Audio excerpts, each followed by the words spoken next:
नमस्कार मित्रांनो. आपल्या इतिहासात अनेक महान नेते होऊन गेले आहेत, ज्यांनी आपल्या विचारांनी, कर्तृत्वाने, धैर्याने आणि त्यागाने संपूर्ण जग बदलवून टाकले.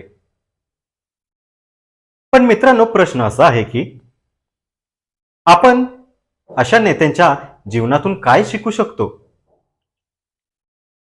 याच प्रश्नाचे उत्तर शोधण्यासाठी आम्ही घेऊन आलो आहोत एक खास मालिका, महान नेत्यांची प्रेरणादायी कहाणी. आपण या मालिकेत भारतातील आणि जगातील अशा महान नेत्यांच्या जीवन प्रवासाबद्दल जाणून घेणार आहोत, ज्यांनी आपल्या कर्तृत्वाने इतिहास घडविला. तर चला, आजच्या भागात आपण जाणून घेऊया अब्राहम लिंकन यांच्या प्रेरणादायी जीवन कहाणीबद्दल. मित्रांनो, आपण आज एका अशा व्यक्तिमत्वाबद्दल बोलणार आहोत, ज्यांनी आपल्या कष्टाने, प्रामाणिकपणामुळे आणि धैर्याने इतिहासात अमिट छाप सोडली. ते म्हणजे अब्राहम लिंकन. अब्राहम लिंकन यांचा जन्म 12 फेब्रुवारी 1809 रोजी अमेरिकेतील केंटकी राज्यातील एका छोट्या गरीब कुटुंबात झाला. अब्राहम लिंकन यांचे बालपण अत्यंत कठीण परिस्थितीत गेले. ते लहानपणी एका लाकडी झोपडीत राहायचे. त्यांच्या घरची परिस्थिती एकदम हालाकीची होती, त्यामुळे त्यांना शाळेत फार कमी शिक्षण घेता आले. पण त्यांच्यात ज्ञानाची प्रचंड जिज्ञासा होती, त्यामुळे ते स्वतःच पुस्तके वाचून अभ्यास करत आणि हळूहळू ते स्वतःला असेच घडवत गेले. अब्राहम लिंकन यांनी आपल्या जीवनामध्ये छोटी मोठी खूप कामे केली. कधी कधी त्यांनी दुकानात काम केले, कधी कधी त्यांनी पोस्ट मास्टर म्हणून काम केले, तर कधी कधी सर्वेक्षक म्हणूनही काम केले. काम करत असताना मित्रांनो, त्यांनी कायद्यांचा अभ्यासही चालू ठेवला आणि पुढे जाऊन ते एक मोठे वकील बनले. मित्रांनो, त्यांच्या जीवनातील 2 किस्से सांगू शकतो मी. ते दुकानात काम करत असताना एक ग्राहक त्यांना जास्त पैसे देऊन जाते. ही गोष्ट त्यांना रात्री पैसे मोजताना समजून येते. तर ते रात्रीच खूप लांब त्या ग्राहकाच्या घरी जाऊन ते पैसे मागे परत करून येतात. मित्रांनो, दुसरा किस्सा असा आहे की जेव्हा ते वकील बनले होते, तेव्हा ते न्यायालयात गरीब लोकांच्या केसेस मोफत लढवत असत. मित्रांनो, नंतर ते राजकारणामध्ये उतरले. राजकारणात उतरल्यानंतर त्यांना अनेक निवडणुकांमध्ये पराभव स्वीकारावा लागला,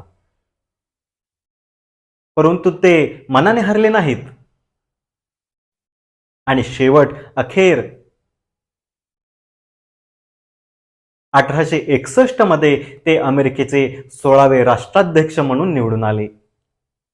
त्यांच्या राष्ट्राध्यक्ष पदाच्या काळात अमेरिकेमध्ये एक मोठे गृहयुद्ध चालू झाले, ज्याला आपण अमेरिकन सिव्हिल वॉर या नावाने ओळखतो. त्यावेळी या कठीण काळात राष्ट्राला एकत्र ठेवण्यासाठी आणि राष्ट्रातील गुलामगिरी संपवण्यासाठी त्यांनी मोठे प्रयत्न केले. 1863 मध्ये त्यांनी एक नवीन ऐतिहासिक निर्णय घेतला, ज्याला आपण मुक्तीची घोषणा असे म्हणतो. या निर्णयामुळे अमेरिकेतील गुलामगिरी संपवण्याचा मार्ग मोकळा झाला. त्यामुळे अमेरिकेतील लाखो गुलामांना स्वातंत्र्य मिळाले. यामुळेच अमेरिकेतील लोक लिंकन यांना मानवतेचा रक्षक म्हणून ओळखू लागले.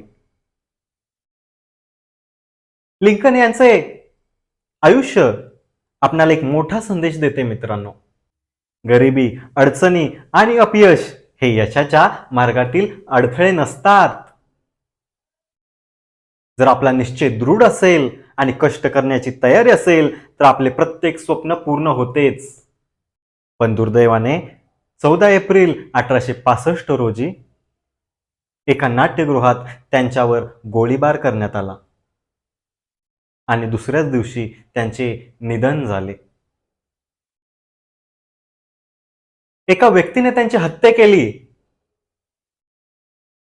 पण त्यांच्या विचारांना आणि कार्याला कोणीही संपवू शकले नाही मित्रांनो. आजही त्यांचे जीवन लाखो लोकांसाठी प्रेरणादायी ठरते. त्यांनी जगाला दाखवून दिले की एका साध्या कुटुंबातून आलेला माणूसही आपल्या कर्तृत्वाने जग बदलवू शकतो. आपणही त्यांच्या जीवनातून प्रेरणा घ्यावी. प्रचंड कष्ट करा, प्रामाणिक रहा आणि आपल्या स्वप्नांवर विश्वास ठेवा. धन्यवाद.